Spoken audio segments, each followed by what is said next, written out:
Bismillahirrahmanirrahim. Assalamualaikum warahmatullahi wabarakatuh. Alhamdulillahilladzi hadana li hadza wa ma kunna linahtadiya laula an hadana Allah. Asyhadu an la ilaha illallah wa asyhadu anna Muhammadan abduhu wa rasuluh la nabiyya ba'dah. Rabbi shrah li sadri wa yassir li amri wa hlul 'uqdatam min lisani yafqahu qawli, amma ba'd. Qala Allah ta'ala fi kitabihil karim, a'udzu billahi minasy syaithanir rajim. Bismillahirrahmanirrahim. Inna a'tainakal kautsar fasholli li rabbika wanhar inna syani'aka huwal abtar. Shadaqallahu alazim. Bapak-bapak jamaah kultum zuhur Masjid Raya Universitas Borobudur, alhamdulillah setelah sekian purnama ya Pak, kita nggak berjumpa. Kembali semangat terus. Kembali semangat lagi, insya Allah. Saya tidak meneruskan dulu materi fikihnya, saya belok sedikit ke kurban, Bapak. Ya, karena kita sekitar 16 hari lagi nih akan Idul Adha. Ya. Kurban itu apa Bapak-bapak? Secara etimologi berasal dari bahasa Arab, dari qariba yaqrabu kurban, artinya dekat. Jadi kurban itu kita mendekatkan diri kita kepada Allah. Dan dilakukan biasanya pemotongan hewan kurban itu di waktu duha. Kenapa di waktu duha?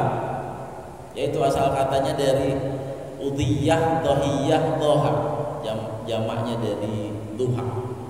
Karena dilaksanakan pemotongannya habis sholat Id di waktu duha, makanya kita sering Idul Kurban itu identik dengan Idul Adha.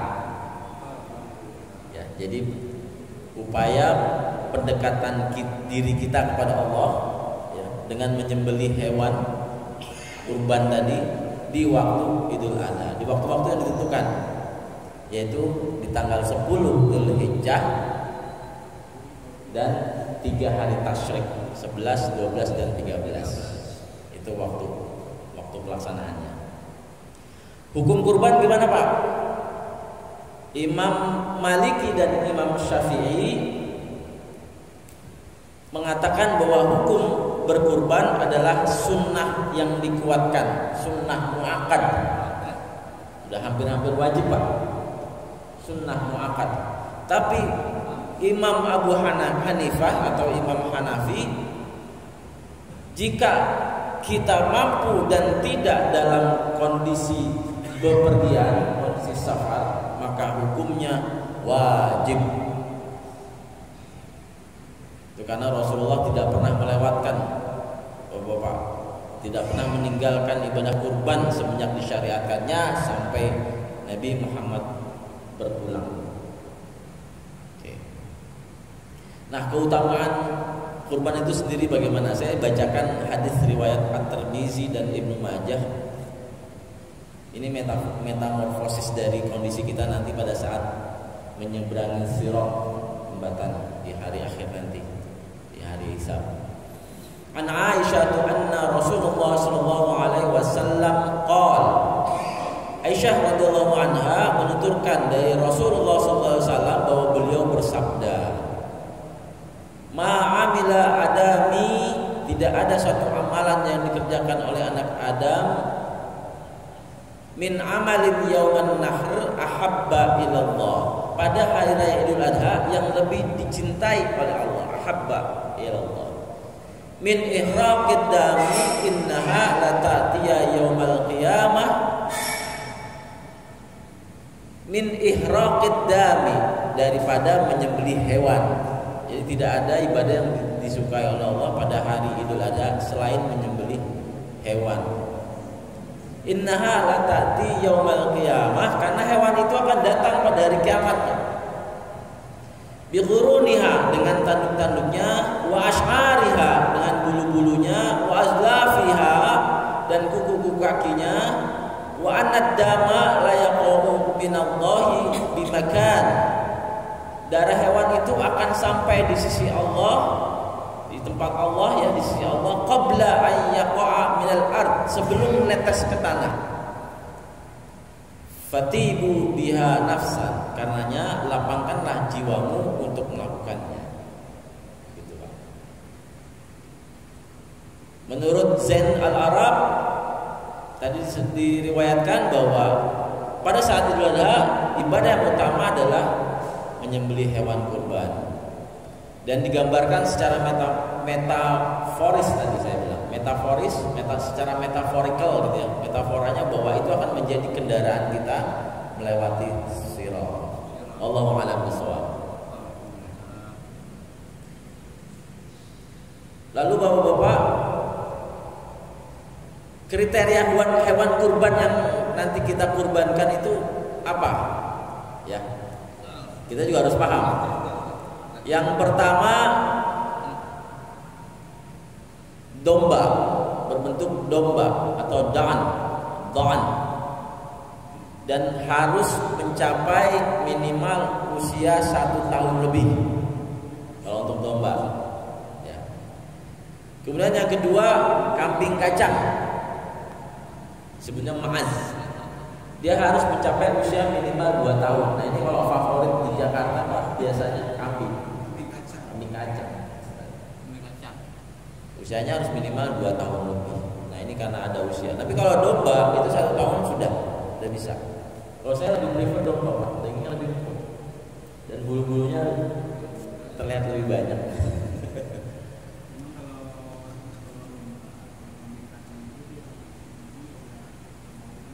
Iya, kambing itu agak bau, domba nggak begitu bau. Nah kemudian sapi dan kerbau minimal usianya 2 tahun lebih.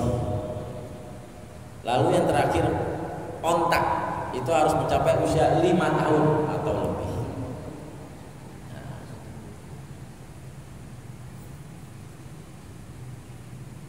Lalu ada ciri-ciri fisiknya Pak. Hewannya harus sehat dan tidak cacat. Ada 4 macam hewan yang tidak sah untuk dijadikan hewan kurban. Ini yang tidak sah. Yang pertama, matanya picek, buta Pak, itu nggak boleh. Kemudian yang kedua, yang fisiknya jelas-jelas terlihat sakit, itu tidak boleh. Yang ketiga, kakinya pincang, itu tidak boleh. Dan yang keempat, badannya kurus Pak, tidak berlemak, itu nggak boleh. Ini hadis hasan sahih riwayat At-Tirmizi dan Abu Dawud. Ya. Ada juga cacat hewan yang kita nyebutnya batin ya. Cacat batin Pak, yaitu dagingnya kurang dan dikebiri Pak hewannya, pernah dikebiri. Cacat batin itu juga nggak bisa, nggak boleh Pak. Dan untuk yang cacat fisiknya, yang jelas-jelas kalau telinganya putus atau ekornya putus, itu juga tidak boleh. Itu kelihatan Pak. Nah makanya nih yang pelaksana kurban, panitia kurban, bahkan penjual hewan kurban harus paham fikihnya Pak. Jangan sampai menjual hewannya nggak sah. Kalau kebiri itu ya nggak ada tahu sih Pak ya pastinya ya Pak. Iya, kecuali ya kalau kebiri kimia nggak ada. Kata kalau kebiri fisik biasanya ada ya Pak ya. Mungkin pernah kelihatan dipotong atau apa saya nggak tahu. Karena kalau kebiri iya, mungkin ya, itu-itunya dari situ ya. Tuh. Nah lalu ada pertanyaan, Pak, boleh nggak yang berkurban si ahlul kurbannya ini memakan dagingnya? Ini ada di surah Al-Hajj, ya, ayat 28. Allah berfirman, A'udzubillahi minasyaitonir rajim, Bismillahirrahmanirrahim. Fakulu minha wa at'imul ba'isal faqir. Shadaqallahu azim. Artinya maka makanlah sebagian, fakulu minha, makanlah sebagian daripadanya, wa at'imul ba'isal faqir, dan berikanlah untuk dimakan orang-orang yang sesat, yang fakir, itu sisanya. Jadi ada ketentuannya. Kalau dari fikihnya itu sepertiganya Pak maksimal. Ya, untuk yang si sohibul kurbannya. Itu jawabannya. Nah, tuh ada lagi ketentuan untuk kurban.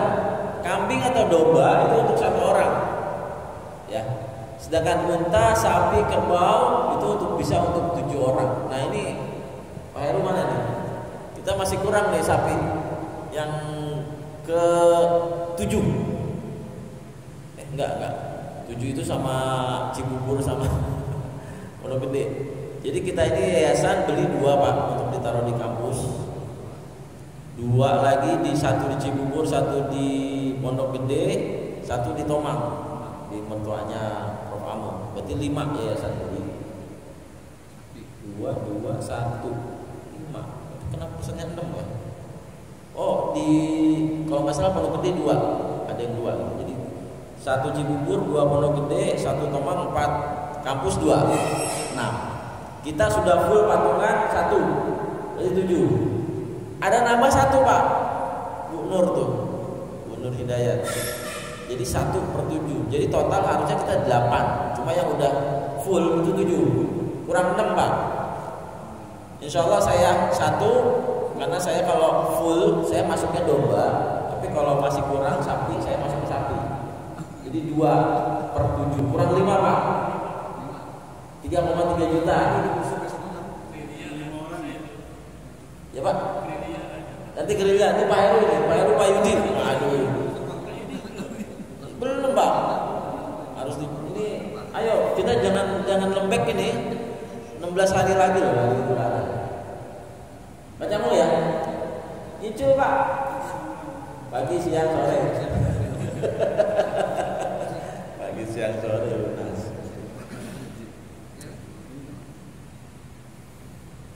Nah, adapun waktu pelaksanaan kurban itu dilakukan setelah matahari setinggi tombak atau seusai sholat Idul Adha dan sampai sampai terbenamnya matahari di tanggal 13 Dzulhijjah. Nah, makanya nanti sholat Id itu Pak, karena ngejar waktu duha pemotongan, biasanya sholat Id itu diawali lebih awal. Jam 6.30 kita sholat Id. Jadi jam 7.30 mudah-mudahan sholat Id selesai, kita langsung potong. Insya Allah untuk pemotongan kali ini kita pakai yang Juleha itu Pak, juru sembelih halal, sudah confirm. Dan sampai 3 hari kemudian takbirnya 4 hari kemudian. Distribusi 3 bagian dan tidak mesti harus sama rata, yaitu pertama untuk fakir miskin, yang kedua untuk dihadiahkan untuk di lingkungan karena mencium baunya, yang ketiga untuk sahibul kurban dan keluarganya. Jadi tidak boleh lebih dari sepertiga, tapi yang paling utama untuk fakir miskin. Ya. Itu Bapak-bapak, semoga bermanfaat. Sudah 13 menit. Kita semangat lagi, panitia nanti kita review lagi di Jumat pagi Pak. Ketika pengajian jamaah, kalau bisa di Jumat pagi itu 1 ekor sapi yang kurang 5 itu full. Jadi 2 hari ini kita gerilya Pak. Semangat. Ya. Pak Edi juga boleh Pak kalau mau nambah lagi Pak. Pak Edi mantap. Mana nih yang kurang nih? Mana yang kurang? Tunggu dulu. Tapi begitu kurang berapa? Tuh, Pak Usti, Pak Campur, Pak Rizal kan udah 3 nih. Iya, Pak Yudi 4. Pak Yo tuh 5. Pak Edi mantap.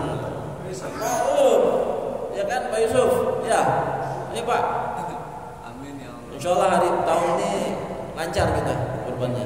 Lebih baik dari tahun-tahun sebelumnya. Demikian Bapak, semoga bermanfaat. Semata-mata balaghu anni walau ayah. Mohon maaf atas kesalahan khilafan. Bila itu hidayah. Wassalamualaikum warahmatullahi wabarakatuh.